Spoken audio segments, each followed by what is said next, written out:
Hello and welcome back to the 162 in Arlington podcast.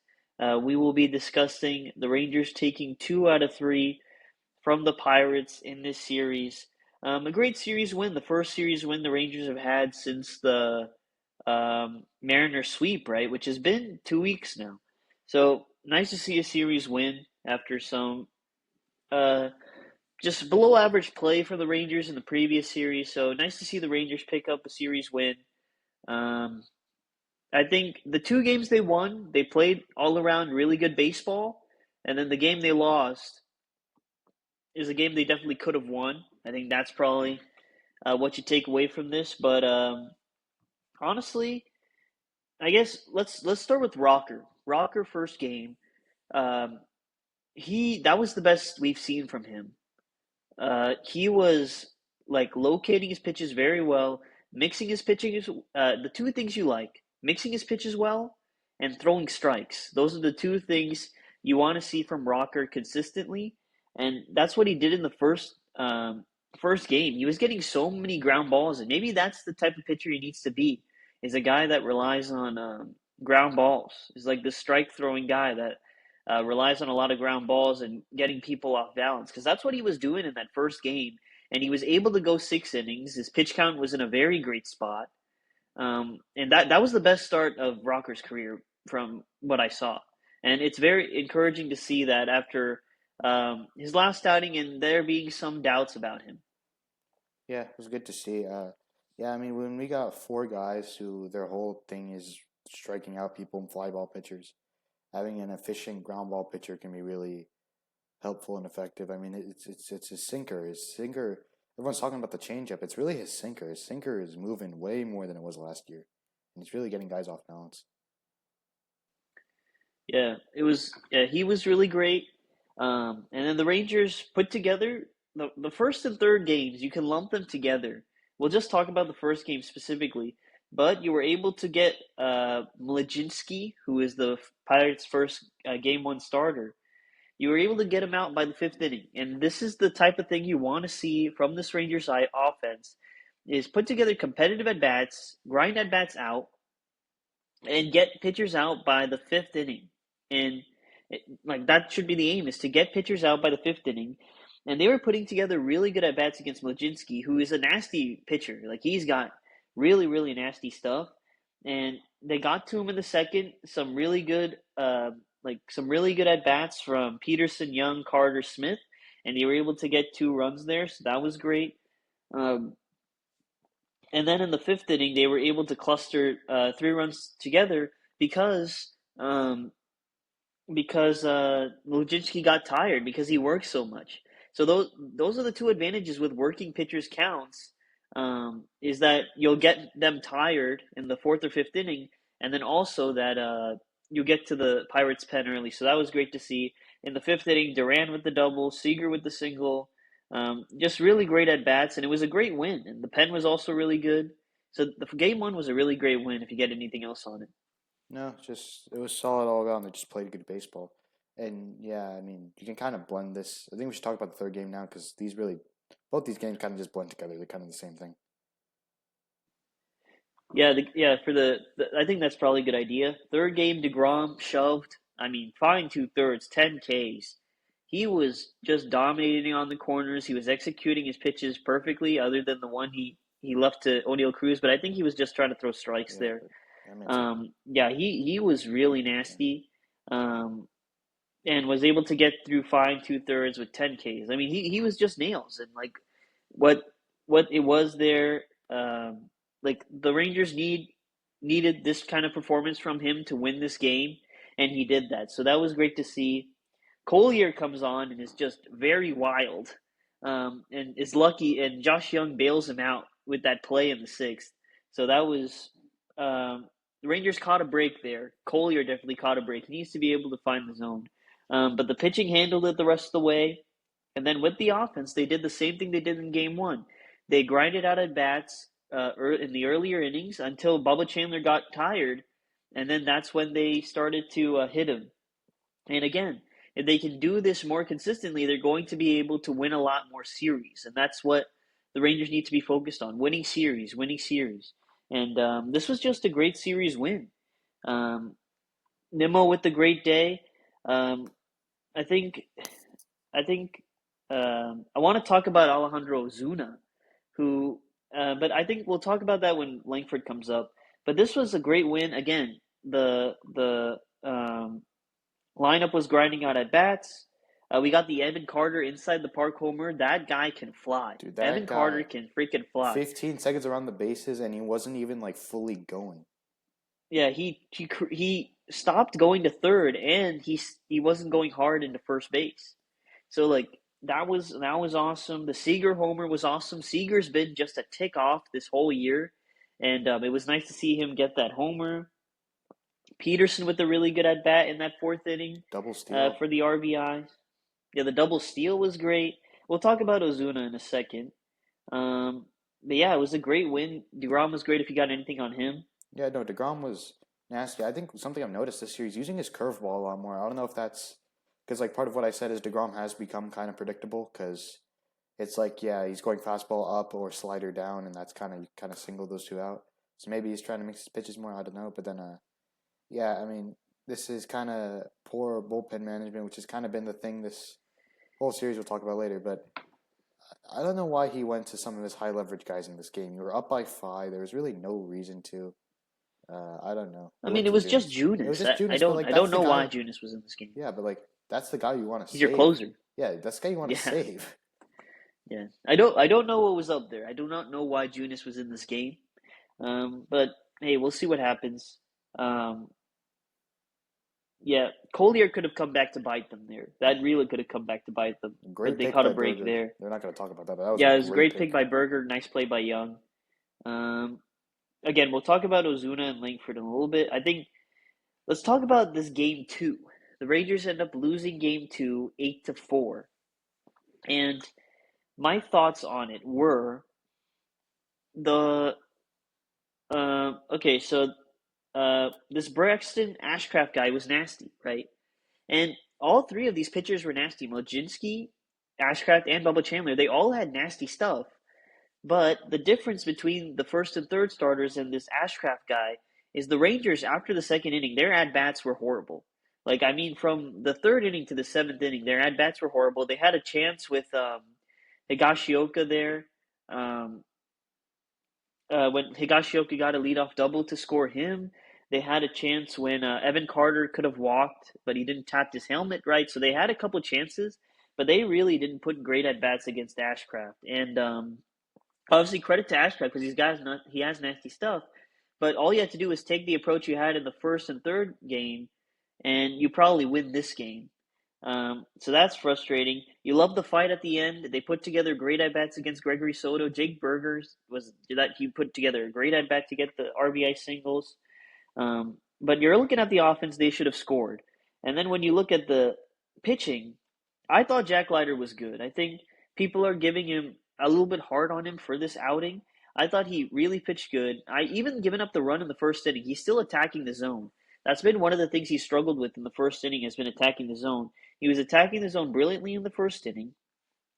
And then that fifth inning was just unfortunate on so many ends. He just had to execute one more pitch. Lau flares it in the left field. Duran could have thrown him out at home, and then the next guy Nimmo makes a bad throw, and all of a sudden it's 4-2. It was just bad defense, and it was just very unfortunate for Leiter. So you're looking back at that play, and then I'll get to the ninth inning. But do you got anything else there? Now, yeah, it's bad defense, but yeah, for this team to have a chance to win games, these starters have to give up less than 2 runs, or not less than 2 runs, less than 4 runs. Like they can't give up four, and this team still win games because they just don't have the offense to support that. Yeah, that's fair. Defense also needs to be good. Like with how this team plays, the defense needs to be better. Yeah, and And it's just also been like mental errors.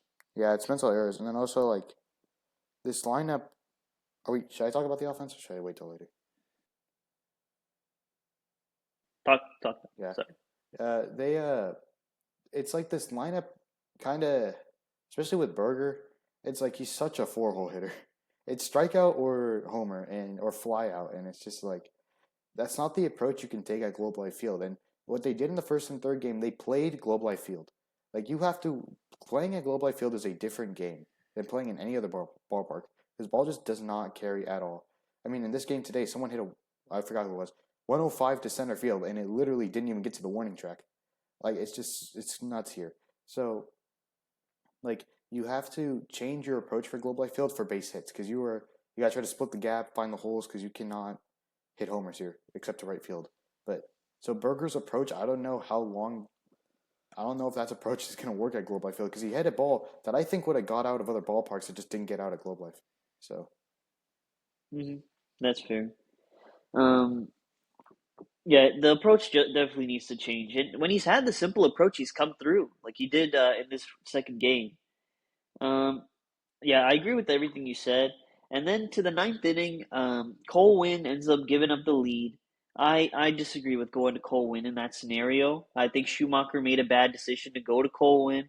I would have gone to one of the lefties, whether it was Beeks, whether it was Latz. I don't know if Latz was available for that game, but I would have gone to him or Jalen Beeks, mainly because you had Nick Gonzalez, Horwitz, Connor Griffin, and Henry Davis coming up. Horwitz is their best hitter in that quad, and he's a lefty. The other three hitters, Gonzalez, Griffin, and Henry Davis, they haven't been hitting at all this series. And I feel like you should have just gone for a lefty to neutralize Horwitz. Um, and I just disagree with going to win there. I didn't think Wynn was that bad. The one bad pitch he made, or one bad at bat he did was to Horwitz, and then things ran away with the O'Neill Cruz bomb. I mean, 117 off the bat. That might be worst pitch this season. Jalen Beeks, that cutter. That might be the worst pitch I've ever that seen. cutter just floated. Um, yeah, that just floated. Um, but yeah, I disagree with Colwyn going out there in that final ninth inning. What's your thoughts on it? Yeah, so that ninth inning, like I understand why you thought Win was a good idea, why you would think that, because he has been nails, even with his command issues. But you just scored a run, you just take back the lead. Don't dick around. Just get your best guy out there. And even Junis, bro, I would have been fine if you threw Junis out there, because then maybe it's like okay, Junis and then Lats can go long relief and extras if we need it. But like I don't get why you went Win. Because even out of everyone there, why Win? Win has command issues. That could have easily it did. It got out of hand. Lats was the right option, but like I can kind of see where you're going with Win because he has been really nails this season, and maybe you wanted to save Lats for an extra innings thing where you can get him to go 2 or 3 because he just has that length. Yeah, I wonder. Like I don't know if we saw like post game after like was Junis or Lats available for yesterday's game or sorry, what day would that be? Wednesday's game? Uh, I don't know because I don't know if those because I think ideally you'd want to go Lats in the ninth, Junis in the 10th. That would be the ideal situation. And because um they went to Win for a couple outs and then they went to Beeks instead of Lats. So I don't know. yeah, But yeah, that's a tough loss. It's one of the things like we need still Schumacher's still fighting the lineup and the bullpen. Still trying to figure where the roles land. I don't know why Junis pitched today, but yeah, Schumacher's still trying to figure it out, which is kind of a transition I wanted to use to today. This Thursday's game, I like the lineup. I do like the lineup, and with Peterson batting second, Peterson basically doesn't swing until it's two strikes. Um, kind like most of the time, he's not swinging until it's two strikes, and I like him between Nimmo and Seager and Berger. Like I like the way this lineup was constructed, and because that I just love Ozu. yeah Oh, sorry. that just the Yeah, main go ahead. concern I had with the top four was that it was patient hitter, then aggressive hitter, aggressive hitter, aggressive hitter. That fixed the problem because Peterson's a patient hitter, so I really like that. Yeah, that was nice, and I would honestly put Langford four. Yeah, I kind of would keep that top three, although it is like lefty, lefty, lefty, lefty, lefty, lefty. lefty. That I mean, could it be a doesn't matter thing, too much but because Nimmo and Seager aren't like afraid of the lefties, but it definitely affects Peterson. yeah, that's for sure. That was a great approach by Peterson to get the RBI single. I love Ozuna in this lineup. I think we are both Alejandro Ozuna believers after what he did in the final month of last year. Um, and the at bats he was doing today, him and Nimmo back to back, is just like such a great combo. Both are just gonna grind at bats. They're gonna bloop pitches. Like it's just they're gonna take the ball where it goes. Just a simple approach. Having Ozuna and Nimmo back to back is something I love to see, and I'm hoping that we're gonna get to see that in this next week and see where that goes. Yeah, I really like it. And yeah, I think this next week is gonna get some questions because like make some questions start appearing because it's like okay, Ozuna's been really good, but he's not better than the three you have out there, but you really want him out there. So it's like now we gotta try to find a way to get Ozuna in the lineup, and yeah, it's gonna be tough because obviously he's not better than Langford, Carter, and Nimmo. So like, where do you put him? Like, if Peterson wasn't hitting, I say just put him in for You'll find a Peterson. way. You'll have to find a way, but like how? You'll find a way. He also throws left-handed, so it's not like You'll you give can guys only days off. yeah you can give guys days off. I'm saying, but I'm saying like he's left-handed. You can't even teach him any positions besides first base, so it's like you don't need another first baseman. So Yeah, maybe he gets days at first base. Yeah, if you're hitting, you'll find a way. I think the Rangers will find a way for his bat to get in if he's hitting. I just realized it's Smith, Ozuna, Nimmo, Peterson, Seager. That's five yeah, lefties in a row. yeah, Ugh, I don't know. that's right-handed. That's And something I to think I was watching that's something to Ozuna's figure at out. I was watching Ozuna's at bats against a lefty. He didn't even like look phased, bro. He still looked comfortable. I don't know how many at bats he's gone against lefties, but he still looked Yeah, comfortable. yeah. I think with how uncomfortable Smith looks at the plate, I think we're probably going to see a lot of Ozuna with Langford missing. And that is an update. We got two injuries. Langford, I think, on a swing in the first game, injured his right shoulder, which is something you don't like to hear. But luckily, we got good news on him that he's going to be out for 10 days. So we'll see him in 10 days. I think there's nothing to worry about there. And then with Robert Garcia, he's on the 15-day IL with some forearm impingement, all that stuff. He's going to be back in 15 days. Sucks to not have him on the squad. Obviously, hate seeing injuries, but yeah, that I mean, there's nothing to it there. Peyton Gray did get the call up. His changeup and fastball mix very well together. Like we just Yeah, saw his inning. they do. They mix well, but also just question like what happened to Spores. You look fine during spring training, and it's like, would you not trust that veteran arm? So I don't know. Yeah, maybe there's still things that he needs to work on. Yeah, but like But I don't know. I don't know why you wouldn't just bring Spores up. yeah, there could be some things that still need to be worked on. We're not following it too closely, but we'll go look at it. Um, is that it? That's I pretty much think it. in the Yeah, series. yeah, that's pretty much it. Yeah, great series win. Obviously, you would have loved to sweep, but series wins you're always going to take. It's tough to sweep. So love to see the series win. They got the A's coming up next.